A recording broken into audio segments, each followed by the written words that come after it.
Boom, what's up everyone? Welcome to Simulation. I'm your host, Alan Sakian. Today we have the pleasure of sitting down with David Solomon. Hi, it's great to be here. Thank you for coming on to the show. Thanks for inviting me, Alan. I appreciate it. Yeah. Thank you. Yeah. I love your color. Yeah, it's fun just to dress in the interdimensional, intergalactic, fun, be a paintingness. Exactly. So people say this is more like festival clothes, and I like feeling life is a festival. Yes. Yeah. I think that the more colorful my sock drawer becomes, the more colorful my life becomes. I think there's a lot of magical resonance in that. Yeah. Yeah. Your life is so colorful. Well, it's interesting. There's a lot of psychology with color and a lot of energetic stuff with color. Yeah. If you think about chakras and chakra attunement, Spirit Science says this really well. They have like this 42-minute series on chakras, and they say if you want to take in the energy of a certain chakra, like your core for will, or red for passion, root, grounding, wear that color, be surrounded by it. So it goes a step further. If you wear all colors, you can sense, feel, see, and bring in. And a lot of times when people bring all back, what they don't know is they're insulating themselves energetically. So we may not be taking energy in, we may not be putting energy out. It can be protective, but can also be kind of really like isolating, not really pulling that stuff in. And if you think about the personalities and the vibes of people, who walk into a room, just all black suits versus the bright, colorful stuff. Yeah. There's a lot that can be done there. You're already rolling right into it, and I love it. I love it. So for those that don't know, David has a background teaching and learning, and especially in magic. Magic is Real is your page. You guys are over 100,000 people have liked the page and are engaged in it. So you're obviously pushing out content that people enjoy and that they find to be a little bit ethereal, mystical, spiritual, things that are definitely not, like you said, the suits, the dark colored suits with ties, but more so these colors and why they access us to these different dimensions of reality that we may not be tuned to all the time. Actually, maybe this is important now since we're already here, but the idea that what we think is a direct part of how we experience life. So, for example, having this super rational, logical mind all the time versus having the super emotional and feeling and vulnerable mind all the time. So is there a way to balance those out?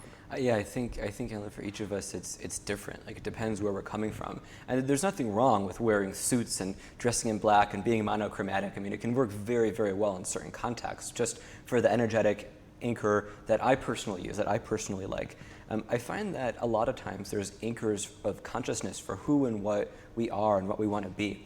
If you think about what is a life, what is our life, we could have our intent, what we design, what we wish something to be, and then flow, what we feel is true for us. So intent is more, I'm going to decide what my purpose is, I'm going to schedule out my day, I'm going to get these things done, I'm going to wear this specific type of bracelet that works with personality integration of past, parallel, simultaneous lives, and astral projection. Wearing this has an effect. It also is a reminder for me to keep my consciousness on those topics because I find they're very useful for what I'm doing right now.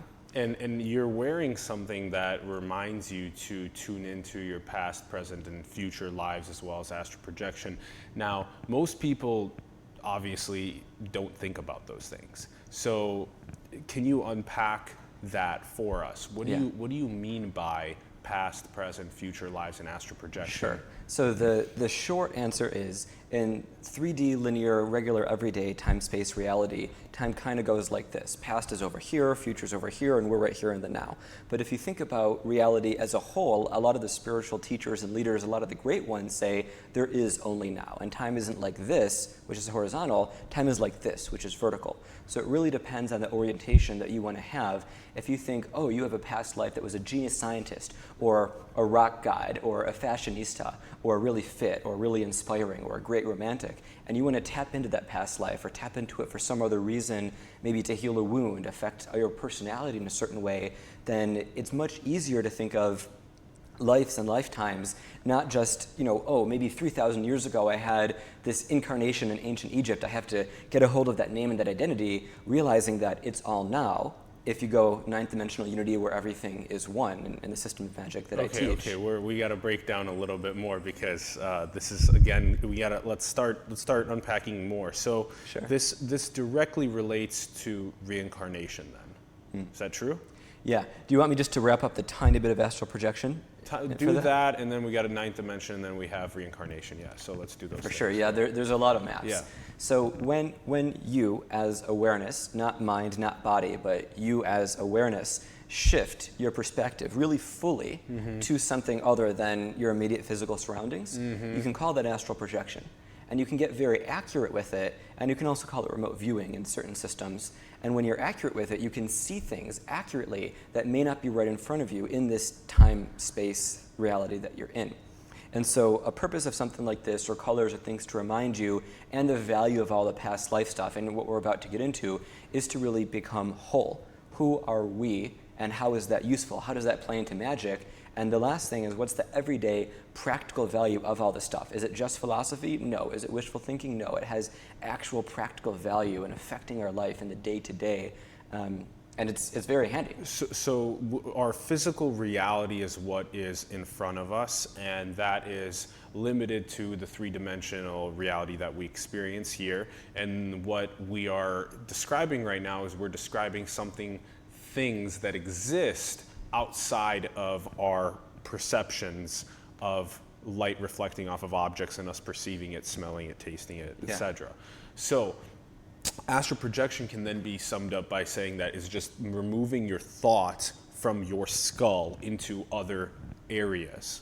That's a component of it. Okay. So we have all these dimensions overlapping, and without getting into all of them, we have the 3D world, like time, space, matter, materialism, stuff we pretty much understand, and we're using science to understand it and control it more and more, but we pretty much have an understanding, time and space. So what astral is you can say astral energetic. I use the same term in my system, and that's fourth dimensional stuff in my system. So in the third dimension, to travel, you walk across the room, you get in a car, you get in a plane. Yep. What does it mean as your astral body, as your soul, psychic stuff? What does it mean to move or shift? Well, it's not the same time-space map. You can have a lot of overlapping energies. Between my hands, astrally, there can be energies of fire, electricity, magnetism, earth. There could be dinosaur poop 65 million years ago in the same space-time chunk right in this little pocket. And so when you do astral travel, astral projection, you're taking your awareness and you're moving it elsewhere. And so that elsewhere, you have two ways of looking at it. You have the astral and then you have the physical. And you can unlock a lot of doors once you realize stepping above the third dimension, you can access all of it, all of time and space, with the right training and practice and validation, which is really key to show the difference between a delusion and an actual perception. I like that. That's a good way to put it. Body has to travel to the bathroom, or body can travel with its soul, with its spirit, with its energy to a different location. Yeah, I mean, everything's a fractal of everything else. So a lot of times, if people are on a certain type of journey or have enhanced perceptions, we see fractals, we see mirrors. We've heard the phrase consciousness is a hall of mirrors. So the physical world mirrors the astral and vice versa in certain ways. Same with the causal karmic, same with the seventh plane, which is where our divinities hang out mostly. And it's nice because then we can use one reality, our main third dimensional physical reality, as a mirror and a bit of a map for understanding everything else. So how do we use the three-dimensional reality as a mirror for the fourth dimension? How does that work? How does that mirror work? Yeah, so I'll use healing because that's something most of us have access to. So if you see an energy healer, somebody who's actually really skilled, has some good training, has been practicing for years, their clients say good things about them, not just somebody who says, ooh, I do energy healing, or I got a Reiki initiation, but who actually does it. And you come to that healer, this is something that happened to me actually a couple years ago. I had this intense pain in my wrist. And I said, what's up? What's with the anatomy, the tendons, the ligaments, the tissues, the fascia, the muscles, all of it? Did I do something? And they said, put your awareness on your wrist. And I put my awareness inside my wrist, and immediately all these visions came to me of some past trauma, which I don't want to get into in detail. I can if you're curious. And as soon as I felt those and stopped trying to avoid them, avoidance is a huge topic in a lot of types of healing. And I allowed that energy to finally be processed, and I stopped resisting it. The pain actually went away to about 80%. I think it's really critical to measure this stuff. Very few people do. And then the next day, maybe 2 or 3% was left, like a ghost of a remembrance, but it was all gone. No physical contact whatsoever, all awareness. And so you can say, if you want to stick strictly 3D as a strict skeptic, oh, you just found a great way to engage the placebo effect, and all this stuff is an anchor for that. And if all you want to do is stay super, super grounded in only this reality, then yeah, magic is just hacks of the placebo effect, which is pretty much unlimited. It can cause cancer, it can reverse cancer, but when you get into the astral, you start explaining the mechanism of action. You start explaining the tingling, the warmth you feel when you do Qigong for real, or when an energy healer is working on you and you notice something. And when you get to the astral energetic, there's all these ways of describing it: Qi, Qi, Prana, Shen, Yin energy, Yang energy, all this stuff. What would be the astral explanation for the removing of the pain from your arm? The astral explanation is that the astral world mirrors the physical one. So there's part of my soul embodied, inspirited, inspired. There's part of my soul in my wrist. And because we're holographic and souls are infinite shapes and we're all one, and if you go up dimensionally high enough, this television is just as much of a soul as you or me or our hands or these chairs. But so the part of what I believed was my soul, or the soul, that the awareness was causing to focus here was some trapped trauma, something that I was avoiding. And so by really seeing that and feeling that and processing that, the draw for attention, the pain left. And so that has a couple different meanings. One meaning is we can heal our bodies through healing our spirit, as the Ancient One said to Dr. Strange in that excellent movie. And the other one is really looking at all this stuff as tools for enlightenment. In a very practical, very, very clinical way, defining enlightenment is just you don't really have attachments, you don't feel gripping compulsions, and emotions don't really lock. Now, I think enlightenment is a continuum. I think there's a lot to be said about it. That is not an exhaustive definition. But looking at that, we could say that doing that experience can take you to 0.00082% more enlightened, for one example. So we can summarize by saying we're channeling our energy and our awareness to a part of our body to focus on it, to heal it.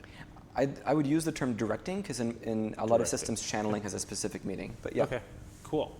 So now let's touch on, you said 7th dimension, 9th dimension, and then we got to get to reincarnation as well. So what are these different dimensions? 4th was astral, so you can take your energy, your soul, and move it around space-time. Yeah. Okay, what's 5 and 6 and 7 to 9? So the fifth dimension in the map that I use, that I kind of invented and put together. Is this an agreed upon map by, like, what the 11th dimension, isn't that string theory, right? So every map is written by certain people, and it's up to other people to say, yeah, that's a valid map. And there's a lot of maps that where do demons and angels and where do spirits? Do you want to go there, or do you want to go back to defining the 5th? Because we can do either, but this is a 3-dimensional conversation, so I can't say both at the same time. Yeah. Because at least that's what's on camera. We're doing more, of course. Where do those live as well? There just seems to be so much that lives in what we don't know. Mm-hmm. And it's very difficult to be able to pinpoint and describe it. And so I guess the first question then is, follow up on this, but there's nothing that's objectively agreed upon past the 3rd dimension. Is that true? I wouldn't even say the 3rd dimension is objectively agreed upon. You take 1,000 people and show them a specific color of purple, and you take out a Sherwin-Williams or Benjamin Moore color deck with 80 shades of purple. And everybody's cones and rods are different. Some people might have macular degeneration, and say, can all 1,000 people objectively agree that this purple is, quinacridone violet 37 with cherries on top?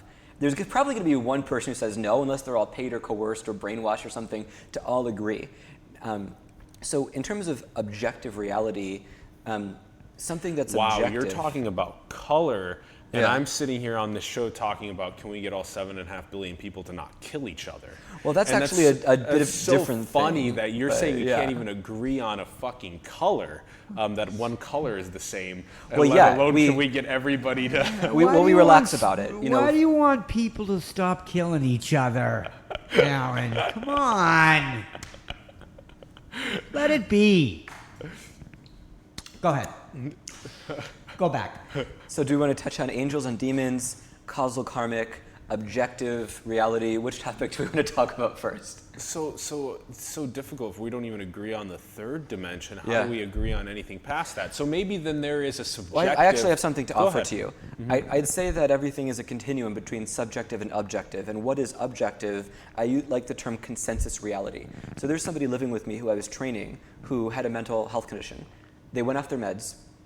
I tried to help them. I couldn't pass a certain point, or at least I didn't believe I could, and therefore that was the reality, however you want to look at it. And eventually they ended up in a psych ward after an intervention and a lot of drama. That person felt that their reality was 100% true, but nobody else did. They were outside of consensus reality. So for us to say this is black, we could argue for 10 hours if it's zinc black or Mars black, the amount of gloss. Ultimately, it doesn't matter. So if I share angels and demons, what I would have to share about that, or the nature of karma, or the fifth dimensional causal plane, or that I don't go to string theory 11th dimensional, although I recognize that it's valid, and the simultaneous paradoxical truths we can get into there, reality can get really trippy. So what we do generally is we collapse the wave function, we agree to box certain concepts to be useful. So for example, if you're talking to a nutritionist and saying, well, how much protein should I eat if I want to maintain muscle mass and grow muscle mass by such and such amount? You'll get different things. Most consensus might say your body weight plus X. And there's other people who would say, well, you don't actually need that much protein.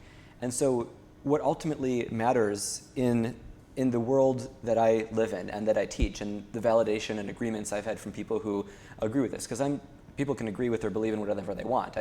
I'm not attached to people following me or liking my stuff or agreeing with me. I just speak the truth that I perceive. Reality follows expectation. One of the first well-known channels was a woman named Jane Roberts, and she channeled a being named Seth, or who called himself Seth, in these books, Seth Speaks series, and the first was called The Nature of Personal Reality, the first to really make it big. And a lot of people, Esther Hicks, who did Law of Attraction, and they made The Secret based off of that story.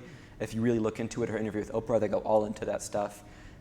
Reality kind of follows our expectations.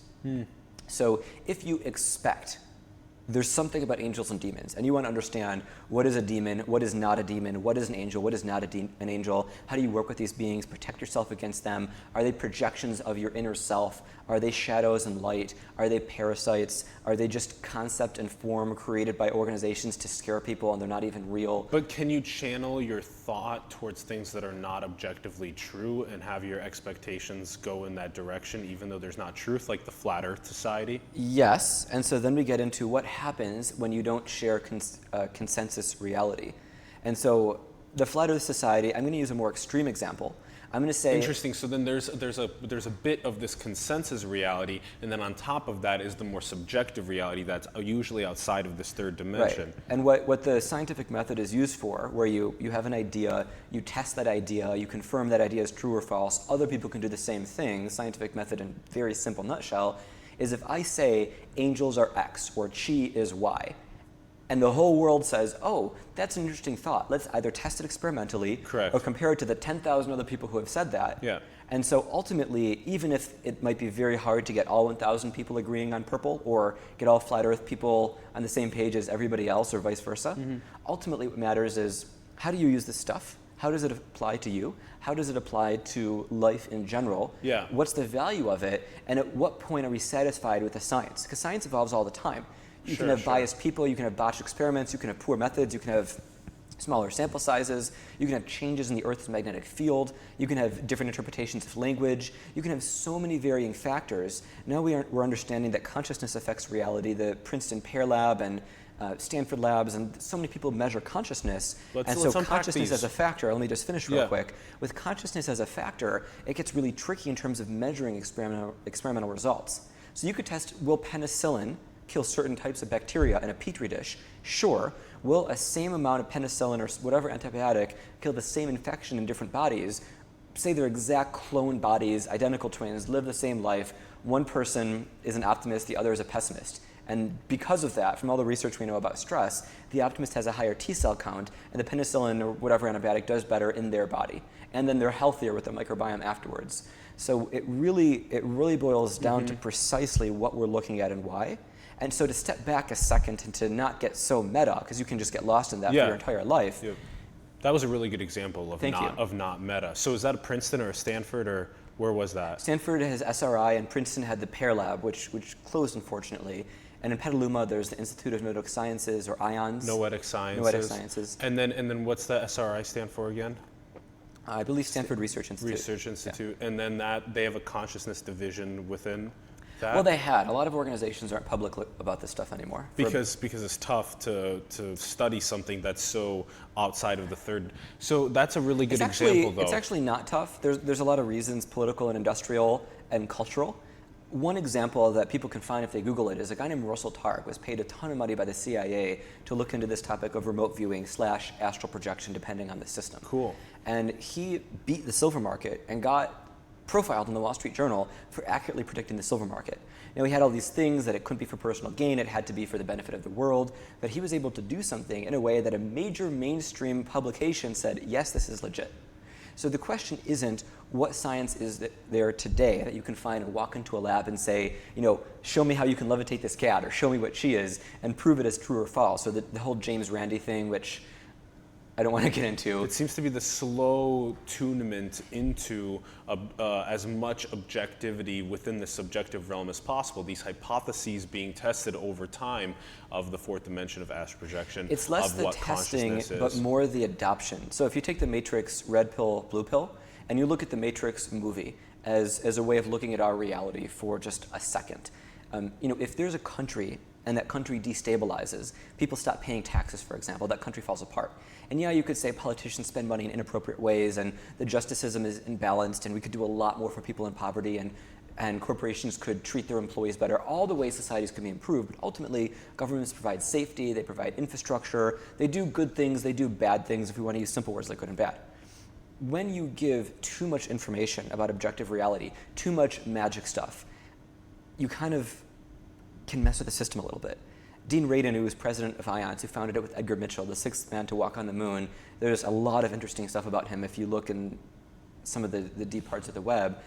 One of the things that Dean said, and he just wrote an interesting book called Real Magic, I agree with some of it, don't agree with some of it. He said to me once when we were talking, if magic were ubiquitous, the world would last 30 minutes. And if you look into Hermetics, I'm about to explain. If you look into Hermetics, or the book called The Kabbalion, Hermetics is Egyptian magic, Thoth, ascended master of reading, writing, language, math. If you look into Hermetics, Hermetics says high-level masters can start or stop earthquakes, which is believable. If you have really high-level ascended masters like Babaji and Autobiography of a Yogi, the guy who wrote that was Steve Jobs' guru. Wow, any scientist would pretty much say that you're crazy. Sure, because it's really hard to get that in a lab, because how do you have a lab that can encompass an area and prove the causal link from consciousness to the earth?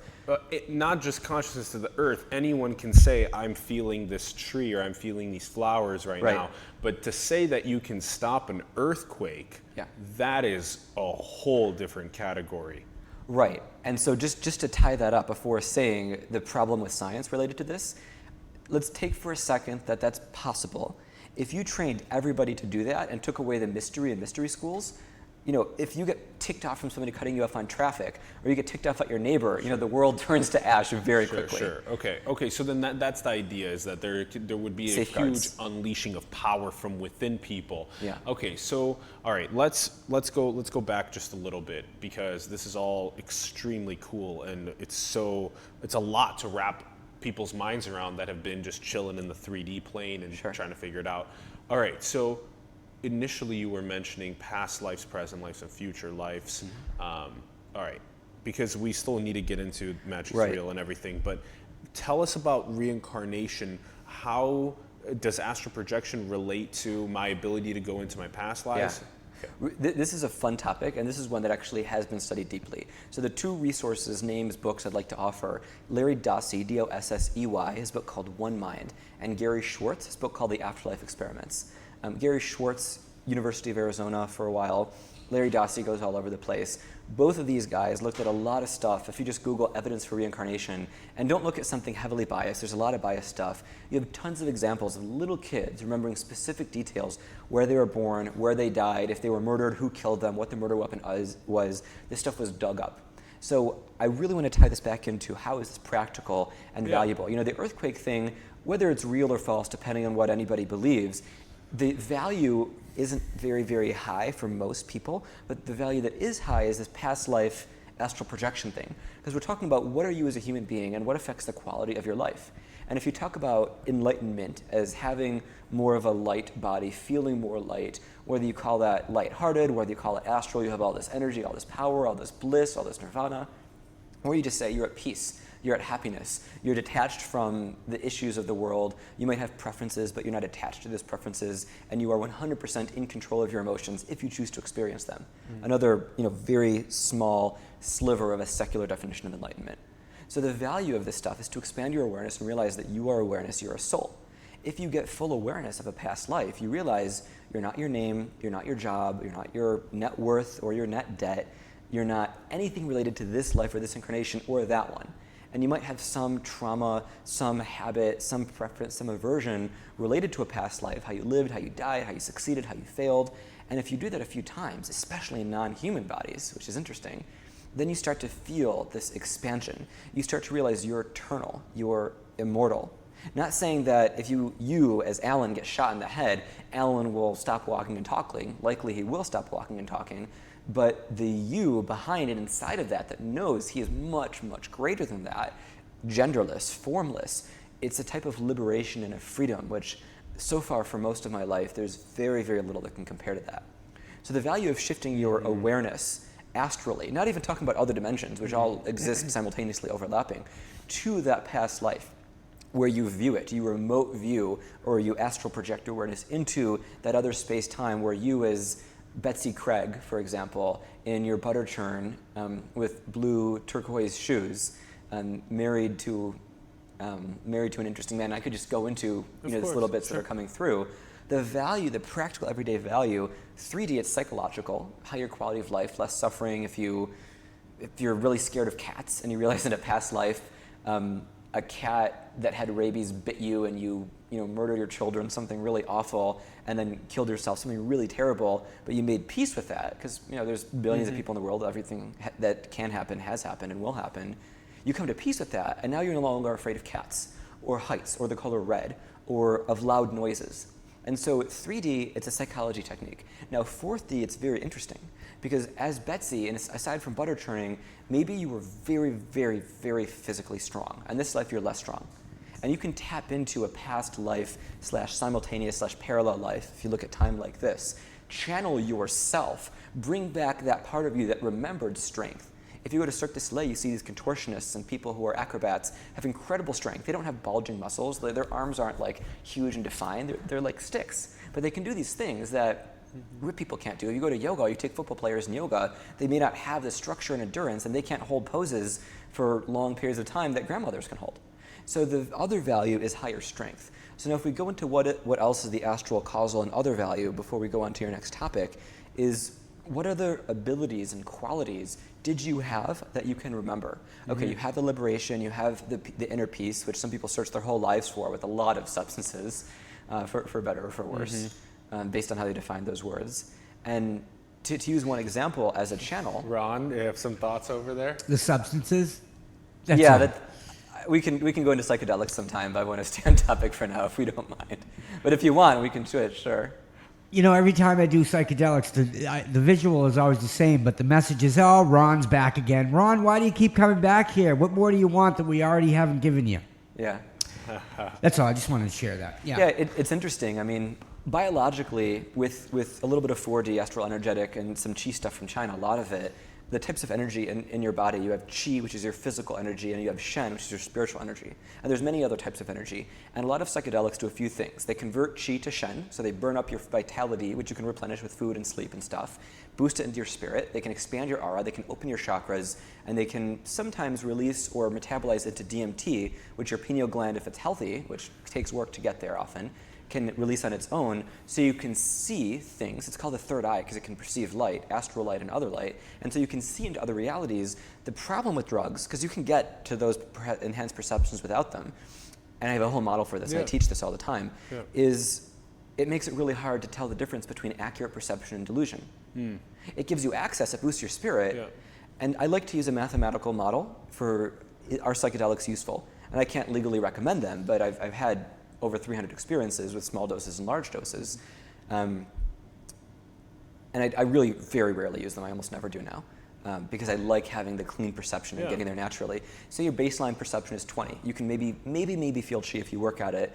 And if you take LSD, psilocybin, ayahuasca, iboga, something healthy in a mature, responsible context with people who have been doing this for decades, who know what they're doing, have your best interests at heart, who are ethical, like all the appropriate safeguards. You know your biochemistry, you know your heart is okay, you know it's a safe space, you know all the appropriate intelligent stuff. You haven't done it in at least a month. Your system, your gut is kind of pure, so you're not going to have a negative experience. The dosing is appropriate for your biology. Most people miss that big time. The source is trusted, all of it. You go from a baseline of 20 to say 40. And you're tripping and you see stuff. Or you go to a 60 and you're really tripping and you know it's not safe to like drive, much less walk in public. Or you go to like 80 and you're totally wigged out and you're speaking other languages, or you're very clearly on drugs or in an altered state. Or 100 and you feel your unity, you feel like you're God or you're the Messiah, you're all that is. Now, if your Shen is expanded widely enough and there's enough energy in your system, perceptionally that might be true, but then you crash back down to 20 where you were. Yes. And you have all the side effects of the recovery. It's like the astronauts that go to the moon and then come back and they're like, what is there left to do? So how I use stuff, when I used to use it and when I still do, up from 20 to 30, I don't take 40. a big dose, I only microdose on most cases. In other cases, I really prepare. So I'll be at, if my baseline is just like a 40, because I've been doing this for a long time. We need to unpack a bunch of other things, and I want to be very conscious. Let me just wrap it up then in about a of minute. Time. Can I? Well, because we were on it, and I want to answer a lot of people's stuff. I'll be quick. Well, with where we were going with psychedelics, it's a lot of it is about our ability to access those, going from 20 to 30 to 40, even without the need of that. But it's good to have our mind expanded to those levels as well. We need to come back at least briefly to reincarnation, because we were talking about the accessing past lives and how cool that is to be able to do something like that. When one gets a pretty good understanding of history and they start parsing it better and better, they can almost see those time periods. They can feel those time periods. They can really be there exploring what those time periods were like for civilization. Now, is that my nervous system taking, because is consciousness localized in the nervous system? Is it then consciousness moves from nervous system to nervous system? Once it dies, how many seconds does it take to get reborn? All of that interesting stuff. Like, just get there for us quick. So I'd say consciousness is generally the software that can always be upgraded and expanded. Your brain is the hardware. We always get new hardware. We get new phones every year or two. How does the software move from body to body? Internet, the field, the collected universe, source. Interesting. So then the hardware dies, but the software goes through the fabric of the More accurately, the dimensions. hardware transmutes, and it's the software which actually matters. Like if you have a really important video that you shot, that video does kind of physically exist as data stored on devices, and you can beam it through the internet and email it to somebody, and then they have that video. All the hardware can go away, and that video could still exist as something beamed from one satellite to one station or something between fiber optic cables, and the video could be restored with new hardware existing. So while physical bodies can transmute into other types of matter, and not to be funny with language, but they don't matter too much. Okay. In terms of who you are as a soul. Like you cut your arm off, you're still you, even though you're a bit different. Your body dies, you as awareness are still you. As you expand your awareness, your body, your voice, your name, your identity matter less and less and less, because you realize you are so much greater. I feel like you are a very strong expert in this understanding and these understandings, because you speak about it very multidisciplinarily, which is very difficult to not just fall into one vertical chamber. You have a very horizontal understanding of this, but you've also vertically went into the spirit. So how about this? Because I think this is important for people to get. We've mentioned it a couple times already.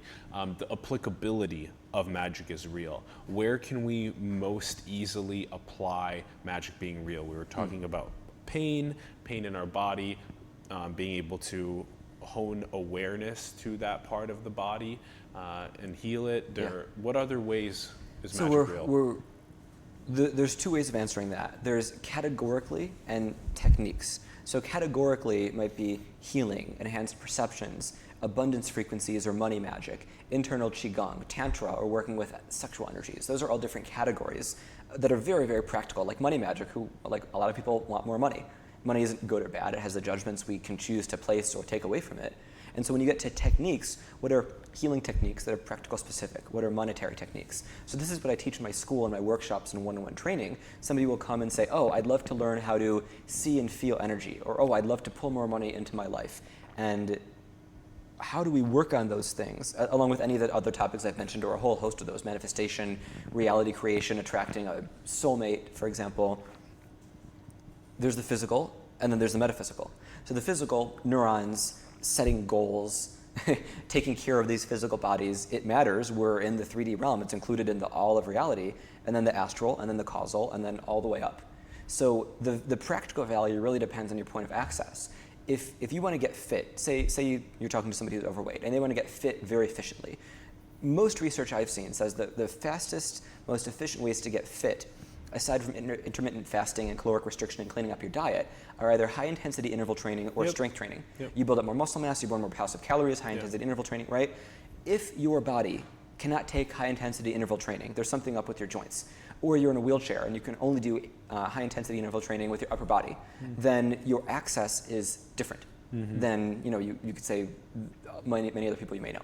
So magically, I always work with people where they're at one-on-one and generally in workshops. Got it. And so if you have a practical wish, desire, intent, we would then say, okay, that's in this category, these techniques are ideal for you, and then we would kind of customize it.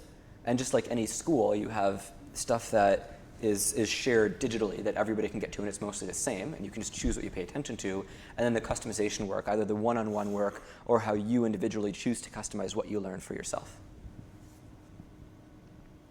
Are there any blanket advice for Yeah, there's a ton. Let's get some blanket advice. I'd say if somebody wants to study magic and they never hear anything from me again, I'd say the most critical thing is to look for validation, is to look for consensus reality. So if you think you could slaughter a pig and draw its blood in certain shapes, and you're going to have people flocking to knock down your door and hug you and kiss you, good luck. But if you think you can pray and really deeply connect with the divine, and people will knock down your door and hug and kiss you, also good luck. If, however, you really truly deep down believe one of those two, hopefully the praying and connecting with the higher being, Jesus, Moses, Buddha, any Mary Magdalene, any high-level spiritual being, a divinity you can connect with, or the one God, if that's your philosophy. And a lot of people, a lot of sources have also validated that in consensus reality. Then you can grow in power, grow in impact, grow in power, lift more weights. So say you want more love, more people to hug you, you want more money, you want better, faster healing. If you work in a system that other people have validated, then it's much more likely to be successful, and you're much more likely to grow in power and complexity. So you want to learn how to heal wounds, possibly affect the rate or healing pace of cancers, strengthen people physically, strengthen you emotionally. You could take Tibetan Buddhism. You could take Reiki. You could take acupuncture. All of those are very big systems, and there's a lot of people who've said and written a lot. Now they've gotten diluted, and there are less credible people who say they think they know what they're talking about, and they may not. But the good thing is if you're a scientist and a researcher, you can find out the truth for you. So the most concise one takeaway I'd say is if you feel like you're a seeker and you want a truth, a technique, be broad, be general.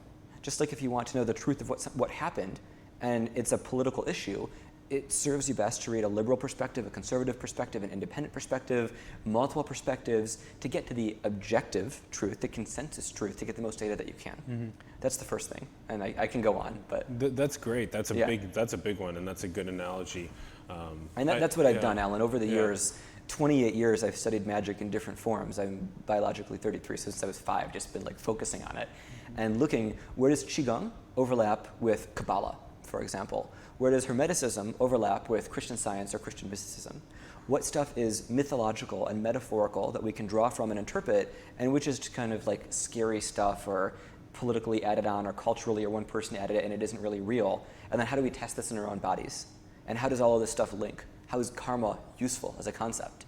How does seeing karma as something that doesn't need to exist, a useful concept? What is belief? What is expectation? What is faith? What is love? And exploring all this and looking at all the other definitions and then synthesizing them is something I've really tried to do. And then when I channel, I'm interviewing right now mainly as David Solomon. When I channel and higher source or self or aliens or ascended masters or divine beings come through me with whatever percent my ego filter can come through, I know there's a lot to unpack there, but just roll with me, then there's much more definiteness. I like how you call it an ego filter. That seems like a really good way to put it. It's so huge. If you look into channeling, Spirit Science has a cool video on it. There's a consciousness not in a body. Say, demigod Alan realizes himself, herself, their self as an expanded soul that's had 400 lifetimes, and you're aware of all those simultaneously. You have demigod awareness, just to use that very sparse definition for now, just to make it very simple. Mm. And I want to channel you. I want to channel demigod Alan. And demigod Alan says how to take care of myself, or you're the voice of my intuition, and I hear your voice in my head, and you're the voice when I write or I type. And I say, hey, I'm channeling demigod Alan. How do we know that's true? It might work for me, and the information might be useful. The cool thing about channeling is people have channeled like specific stars. Yeah. And that's been validated. Other people do it. Or in remote viewing, you'll have multiple people remote view the contents of an envelope, double-blind stuff, and they'll get it right. Or like a nuclear silo somewhere across the world that hasn't been released, and those people haven't had access. I love viewing other habitable planets orbiting stars. That's fun. I've done that. Yeah. So getting into the practical, the useful, with the karmic and with like all this stuff in the simultaneous lives, and channeling. When you channel, it's, if thou art that, if you are one with the universe in theory, but until I can levitate that television, I'm not that television as much as I'm this arm, because I don't believe it, or else it'd be levitating right now, just as if I don't believe I'm one with gravity, even though conceptually, ninth dimensionally, that's true.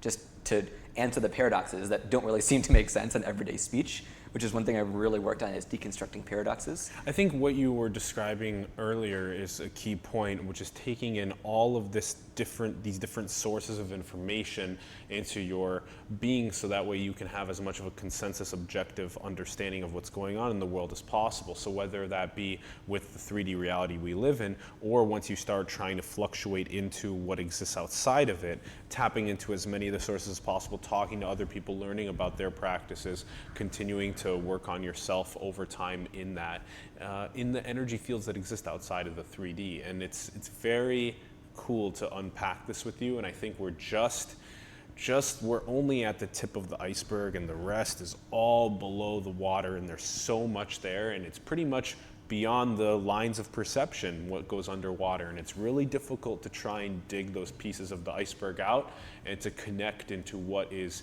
beyond this flesh vehicle existence. I love being able to talk to you about it, and I feel like, again, it's so difficult for people at home to practically put this into play. And I want to say that, a lot of really good ways to practically put it into play are to just go with the meditation. There you are. The magic is real. Yeah. Would you like a brief answer to your ego filter and how that's useful? I would love to. The ego filter is so fascinating. It seems like a lot of what exists outside of the 3D comes down to the ego at the 3D, and then the ego prevents from the 3D upward. The ego filter here prevents everything. Interestingly enough, we use the singular term ego, but it's actually plural. Like the ego of all 7.5 billion people? Differently, but yes. Okay. So Alain Forget, who is a man in France who people have reportedly seen white lights hovering around, validated woo. A friend and teacher of mine studies with Alain, and he can mess with your perceptions, make everything dark, except him. Very interesting stuff, like really affecting you through your senses. No drugs or plant medicines or whatever. So he uses a term I've seen in many places. It's a great term. It's called subpersonalities.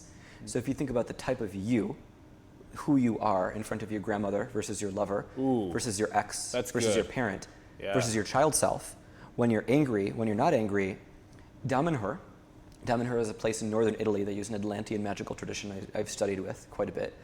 They talk about this as different components of you. So in the Chinese system, anger is associated with the liver and liver energies. You're feeling angry, you're feeling frustrated. So tying all this stuff together, one of you in a past life, maybe the part of you that is Genghis Khan or Alexander the Great or Napoleon or Hitler or Mussolini or whoever, that part of you that you can access that has anger, then acts on that anger, may be embodied in your liver. And the process of atonement, integration, completion is you loving and accepting all of that and feeling it, and shadow integration work and all that stuff, not necessarily expressing it as the first idea that might come in with that signature, but seeing it all as one.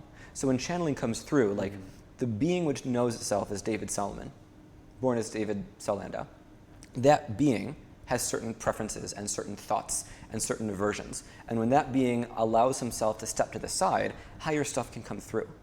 And when you look at an ego filter and you look at the truth of what's channeled, a truth with a capital T, right? Yeah. You could say Jesus was a being who had a very, very small ego filter, but a large and consistent ego, because that ego was generally always consistent, but there was no attachment.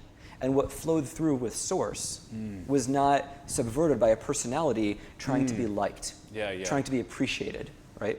Yeah. So if David's channeling and something's coming through, and David wants to be liked, or wants to feel smart, or wants something else to come through, then David is essentially blocking the transmission, Yes. and the filter is at 10% or 90% or whatever.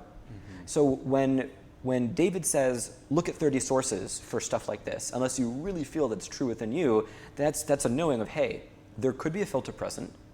Because of the nature of ego, it's a bit self-defeating to say the ego filter is 1% or 80% present. There's some accuracy, but it's a very personal thing, and generally no one can know except the being speaking. And as you're experiencing reality, the more that you enable yourself to fullest actualization without wanting to be liked or wanting money or thinking about that this or that, these external materialistic consumptive aspects, the more you're actually channeling this authentic being through what's existing outside of the 3D. Quick, just to probably as the last thing. Let's make this the last thing, and then if you want to end with something, go ahead. But we'll keep it quick. Sure. Robert Sapolsky wrote a book called Behave, and I think this is very interestingly aligned with what you're speaking about, because if all of the evolutionary forces that have led up to today are what I experience in my life, as in I have all of these bacterial cells within me that control me in ways I don't know. I have these tendencies from either my genetics or my epigenetics or my past lives that have been brought into me today. That this sort of, I'm very interested in how these two things overlap with Sapolsky's Behave, and how you think that every moment you're in control, but really it's been these last billions of years of evolution that have put what you are on the planet, and what you think you have free will over, you really don't that much, intertwined with what exists outside of this 3D reality. I think those interestingly have really cool overlap. They do, and I have I'll be concise. So there's a few terms I like with this. The first is surrender, and the other one is fractaline dominion. So surrender is kind of easy to understand. Mickey Siegel wrote a great book, Mickey Siegel, called The Surrender Experiment, talking all about surrendering to the flow, surrendering to the divine will. Yogananda, Jobs' guru, autobiography of a yogi author, talked about surrendering to Ishvara, aspect of divine will. Yeah. That's a way to unlock the power of flight, by the way, which that's a whole story about demons and angels and transmissions and visions and prophecy. But specifically, fractal, everything's a fractal, dominion, dominance. So you have a heart. Your heart has its own agency. It can act on its own. You, through breathing, through nutrition, through force of will, can affect the behavior of your heart. Your heart has dominion over the blood in your body. You have dominion over your heart and your blood. So your whole body has agency. You have agency over it. It's not too far a leap to believe yourself a cell in the body of God, or a heart of the great goddess. And so with that, you have surrender. What is my purpose? To pump blood. What is my purpose? To be a messenger of and help raise the power of magic in the world. And having my own agency, as your heart does, as your mitochondria do, as your microbiome organisms do. There's the components of free will within certain bounds. What ascension is, or apotheosis is, and it's in all cultures, there's the apotheosis of George Washington, founder of this country, went through the process, or at least worked on that, is your awareness raises. So you're no longer the cell, you're the heart, you're the body of bodies, you're the awareness beyond all bodies. Yes. That's ascension. And if you have an ascended master who heals somebody, or helps a plant grow really quickly, and people can do this even if they're not ascended masters. I've had the fortune of witnessing that occurring through me. I like that more than from me. There's a bunch of reasons for that. Or other people, whoever you see it. At the moment where it happens, or when it was raining and awareness shifted and then it wasn't raining, or the opposite, or animals were loud and awareness shifted and animals weren't loud, or there was no smell, awareness shifted and there was smell. I was the animal, I was the rain, I was the cloud, and the body, and the awareness, and the other stuff. So that's the higher level value. If you want power, if you want ability, for the purpose of realizing yourself as divine, not for parlor tricks, not for impressing people, not for distraction, which are a lot of common objections. If you really want that power to remind yourself and demonstrate it, and not everyone does, that's the value of the past life astral projection-ness, of knowing yourself as greater than a finite mortal being. Yes. Yeah. Yes. And that's I love thinking about it that way, because Yeah. we are greater than this finite mortal being. So many think that it's just death and that's it, and that whatever happens happens, but thinking about and tapping into what exists outside of it, and what it's a crazy process, and it's very difficult to put words behind. Words are so limiting. Feelings are even limiting in this sense. It's very difficult to unpack, and we only started. Right. And is there something else like to end with? That Yeah, you think there's one thing that I would love to add. So I help people develop your natural psychic abilities. And Paul Selig, S-E-L-I-G, excellent author, channels, he says Melchizedek, many, many books, teaches clairvoyance, clairaudience.